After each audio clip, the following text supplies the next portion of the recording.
Hello and welcome to South Asia Today, a show that provides you the glimpses of South Asia. I'm your host Shivangi Mishra. Let's begin with the headlines first. Preservation work of carpet script writing in full swing in IICT, Srinagar.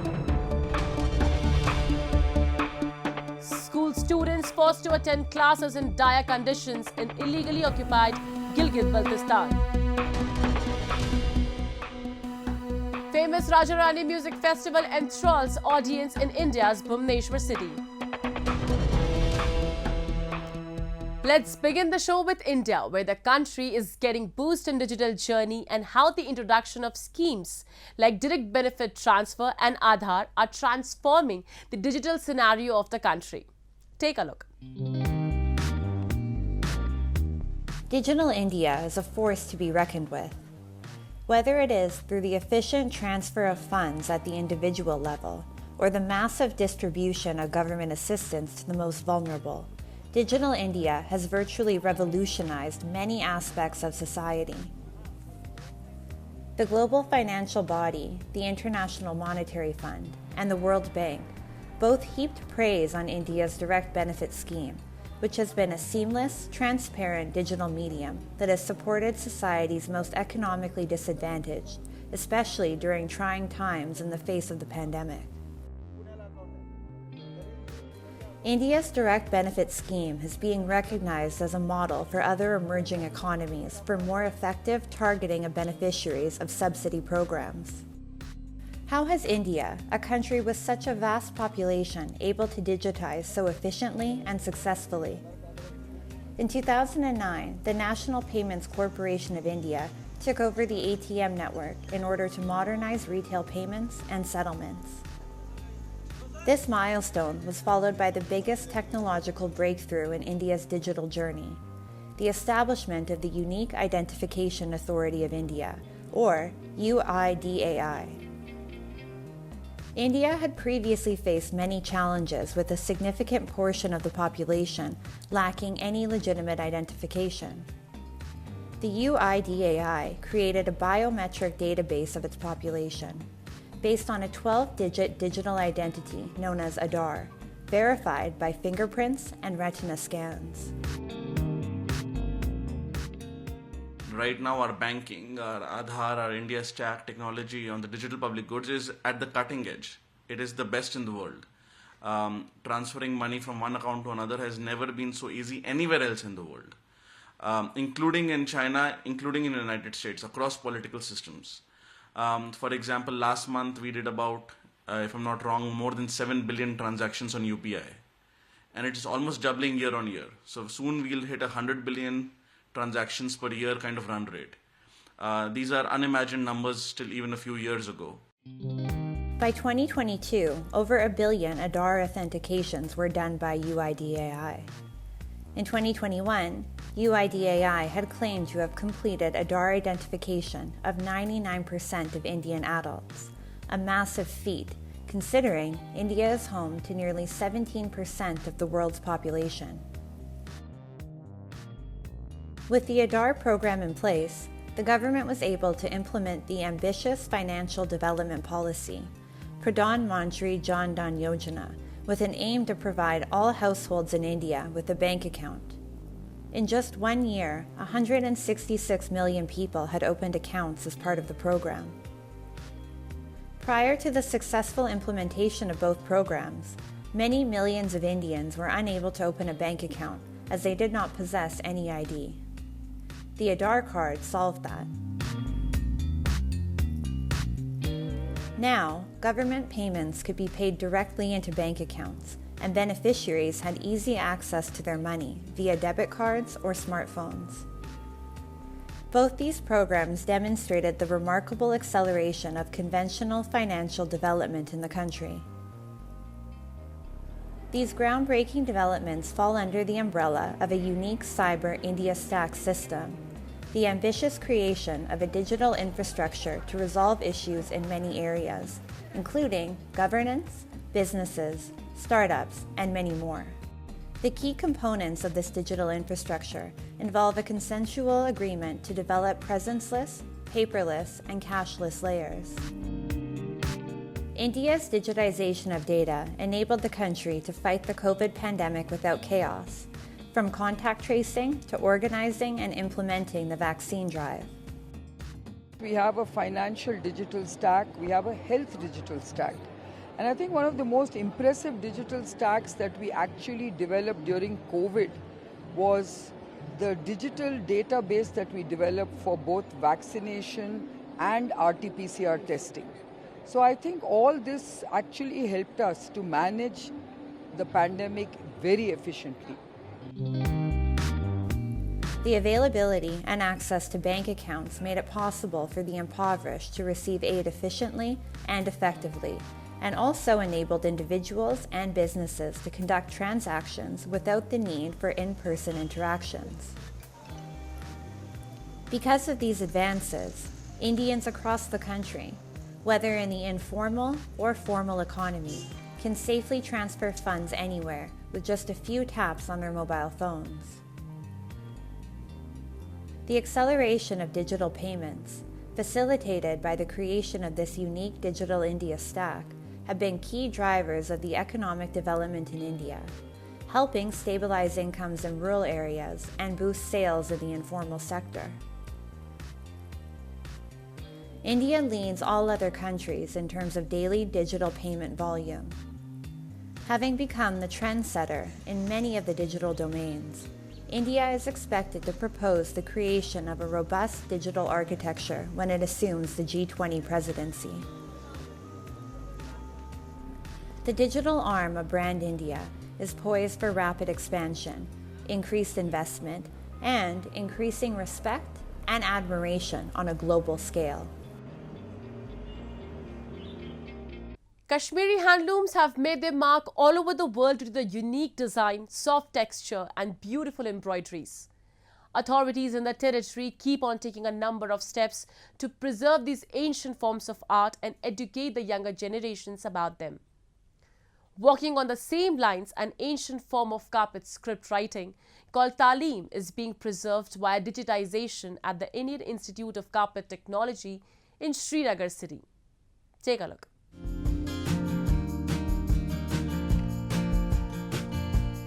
From weaving very fine designs on carpets to using vibrant colors on shawls and other woolens, Jammu and Kashmir's handloom industry has created magic all over the world. A centuries-old Kashmiri carpet script writing technique is that of Talim. Special numerical and color codes are written on a Talim paper indicating the number of knots to be piled in a square inch. The preservation work of this centuries-old carpet script writing is going on in full swing at the Indian Institute of Carpet Technology in Srinagar city of Jammu and Kashmir. At the institute, carpet designs are being converted into Talim scripts which are then digitized, thus saving these unique designs forever.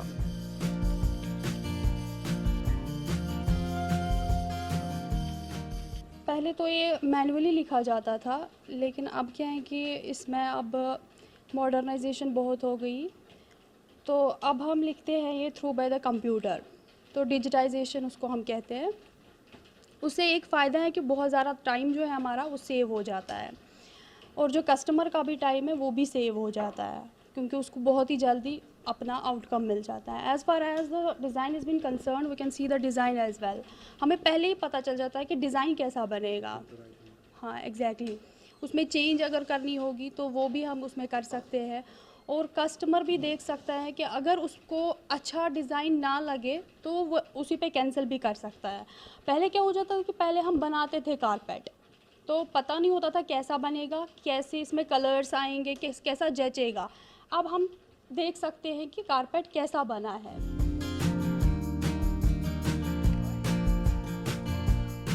Kashmiri carpets are famous all over the world for their purity and unique embroidery designs which are woven by the artisans of the valley.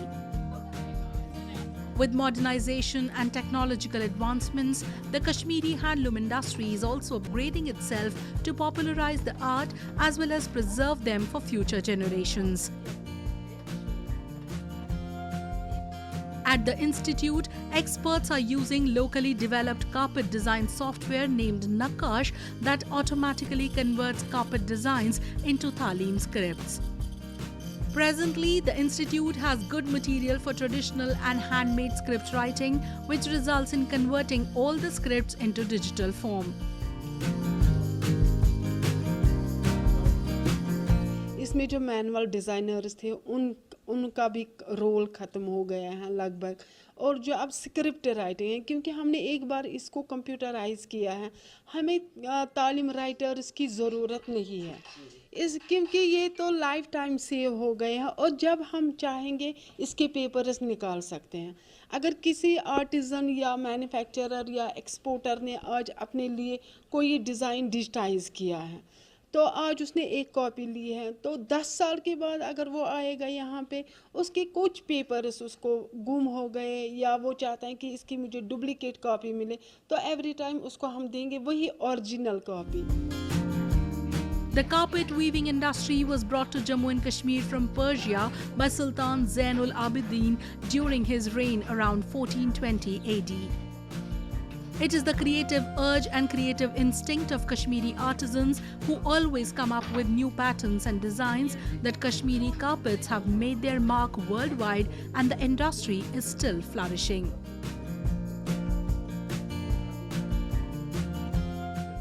Now let's take a look at a few happenings in Asia in a segment called Asia Watch.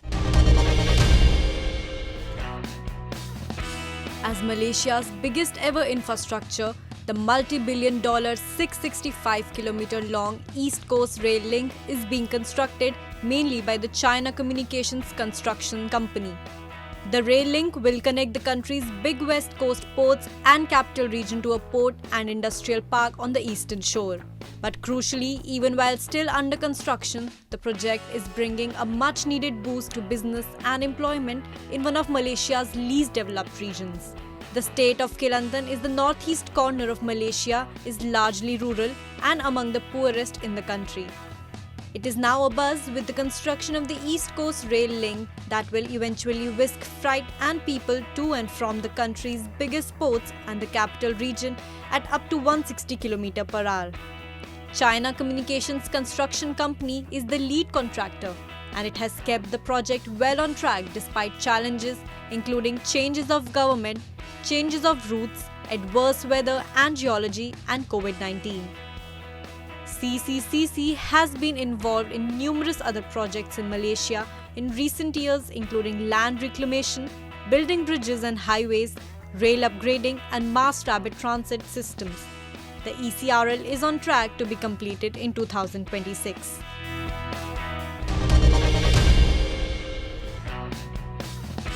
When Lebanon's crisis hit hard, architects Karl Karam and Jihad Farah turned to saffron production to find a reason to stay in the country and fight back in a different way. He was standing by a field of 1 hectare square meters planted with small purple flowers. From their red threads called stigmas, the rich spice of saffron, referred to as red gold, is made. The land was offered by a friend of Karam and Farah to encourage their project. The two architects started to produce the most costly spice in the world in 2020 and are now on their second year of production. With the help of local women in Lebanon's Bekaa Valley, they plant the crocus sativus, count the flowers collected in baskets, then separate and dry the red threads by hand in a careful process that influences quality.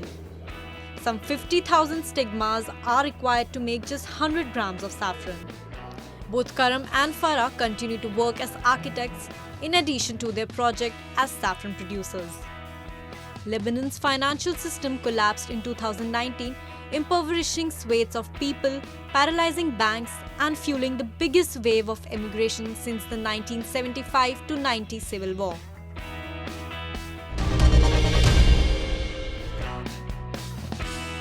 Renai had introduced a new logistics center in Kasugai City, Aichi Prefecture.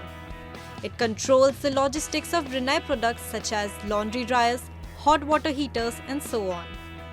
They are produced in factories. In order to meet the needs, Renai established a stable supply chain and digitized a modern logistics center. It is worker-friendly and compensates for human labor shortages with a large number of robots. Every day, about 1,500 product parcels are brought into and taken out of this center. The product is managed by a QR code. To avoid wasting space, arm robots are assigned to the delivery area. Carrying robots are capable of lifting up to 700 kilograms. 60 robots could replace 20 human workers. Renai's efforts to make progress of DX in logistics have proven effective in reducing transportation costs and human labor power. It will reduce the cost of Renai's products and keep customers around the world happy.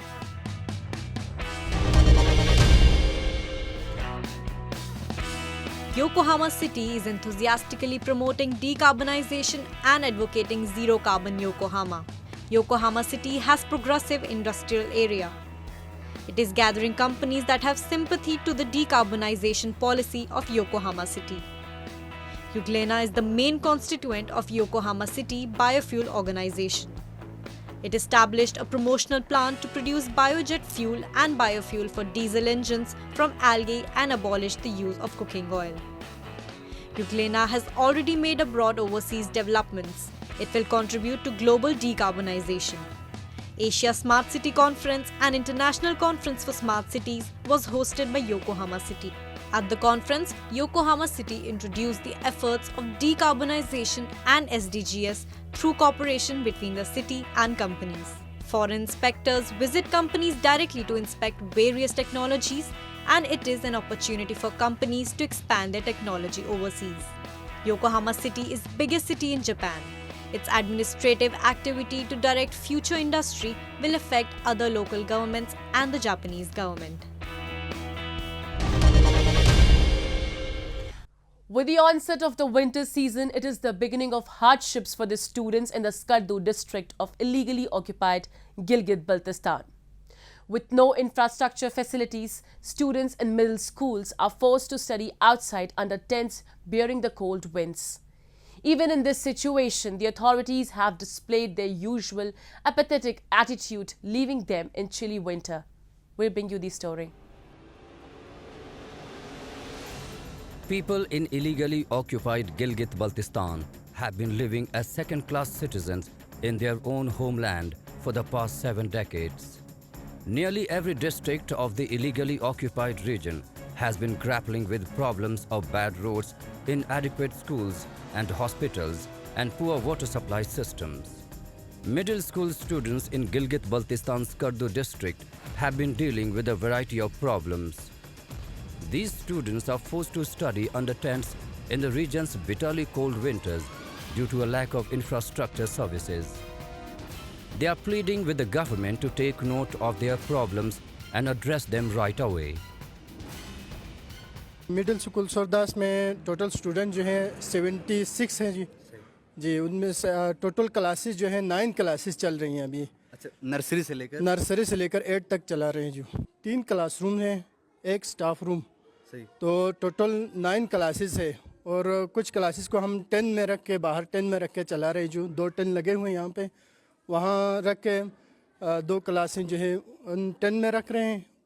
हम 8 बजे यहाँ पहुँचते हैं, हमें बहुत ठंड लगती है क्योंकि ये बल्तिस्तान में सर्दी का मौसम है, इसलिए हम 2 बनियान पहन कर आते हैं कि हमारे स्कूल में जो है क्लास कम है और हमारा क्लास बनाए। Schools in other areas of Pakistan provide their students with various facilities but continue their discriminatory attitude towards those residing in this illegally occupied region. Students in other provinces of mainland Pakistan receive lunch as well as bus facilities. Now, with the onset of the winter season, the weather has become extremely cold. Due to fewer classrooms, students are sitting outside under the tents, which is making them vulnerable. There are 9 classes in this school and only 3 classrooms are available, forcing other students to bear the brunt of this cold weather. इसका original मसला यहाँ पे सबसे problem जो हमारे है कमरों का है। यहाँ पे टोटल 3 कमरों में 9 क्लासेस पढ़ाए जाते हैं और हमारा एक ये प्राइमरी स्कूल और बन चुका है जो 2013 में उसका काम शुरू हो चुका था, 16 में मुकम्मल हो चुका है, अभी तक वो फंक्शनल नहीं हो चुका। उसके बारे में हम कई बार मुतल्लिक़ा इदारों में चला गया और डायरेक्टर साहब को इन रिटर्न उनको लिख के भी दे दिया, दरख्वास्त भी दिया। उन्होंने कहा कि ये हमें PW से अभी तक ट्रांसफ़र नहीं हुआ है। आज भी हमारे बच्चे ट्रेनों में पढ़ने पर और बाहर पढ़ने पर मजबूर है। उनसे ये मुतालबा है कि हमारे दूसरे स्कूल को ओपन किया जाए ताकि हमारे कुछ क्लासेस वहाँ शिफ्ट हो और हमारे ये क्लासों का प्रॉब्लम हल हो सके। All thanks to Pakistan and the rulers of Gilgit-Baltistan, who serve as their apologists. They have continued to deprive the populace of both basic necessities and their rights. Neither the government nor the authorities are interested in the region's development, turning it into the most neglected and backward region of South Asia. Set amidst the premises of the majestic Rajarani Temple in Bhubaneswar, the Rajarani Music Festival is one of the most well-known Indian classical music festivals in the country. Recently, the third edition of the festival was held in its full glory, which witnessed a spate of melodious musical numbers. Take a look. Bhubaneswar is a city full of culture, be it architecture, dance and music, handicrafts or art. Bhubaneswar has always been a hub of all kinds of art and cultural events. Out of a plethora of art and cultural festivals organized in the city, the Rajarani Festival holds a special place. Recently, famed musicians of national and international repute performed a symphony of entrancing Indian classical music at the 19th edition of the festival. The 3-day annual festival is organized in the magnificent Rajarani temple premises, which dates back to the 11th century AD.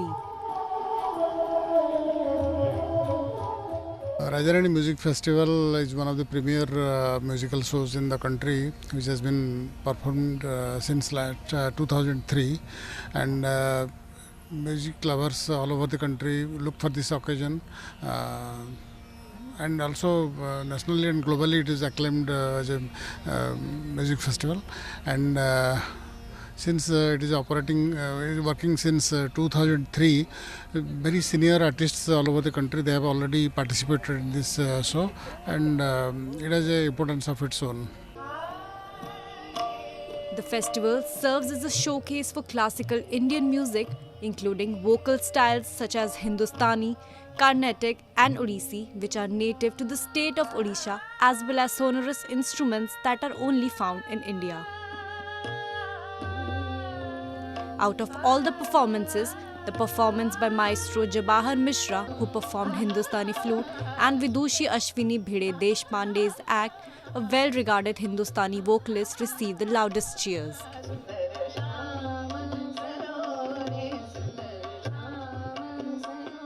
हमारा जो शास्त्रीय संगीत है ये भी कुछ 2000 सालों से चलता आ रहा है। मैं ये नहीं कहूँगी कि 11th सेंचुरी 12th सेंचुरी का है, लेकिन और ख्याल पिछले कम से कम 400-500 सालों से हम लोग गा रहे हैं। मैंने जो आज अभंग गाया वो संत ज्ञानेश्वर का था, वो भी 12th सेंचुरी के पोएट थे। और मेरे महाराष्ट्र में ये परंपरा भी है कि संत कवियों के गीत गाए जाते हैं। आज 800 साल से ये परंपरा 12th सेंचुरी से चलती आ रही है, और मैं खुद को बहुत सौभाग्यशाली मानती हूँ कि इससे जुड़ने का मुझे मौका मिलता है। The artists captivated the viewers with their classical melodies and beautiful performances as they taped their feet to the strokes of the accompanying musical instruments. Many dignitaries graced the occasion, making it a successful event. Audiences from not only India but also from other parts of the world who have a passion for music came to see these mystical performances.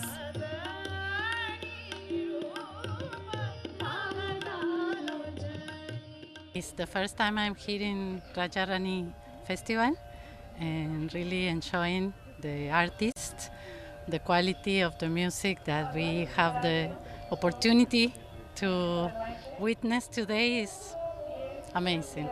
The entire setup, it's amazing, it's a different mood, And the temple at night, it has like a mystic feeling. The Rajarani festival is one among a number of successful steps taken by the government of Odisha to attract tourism to the state and spread awareness about its culture and heritage at various national and international platforms.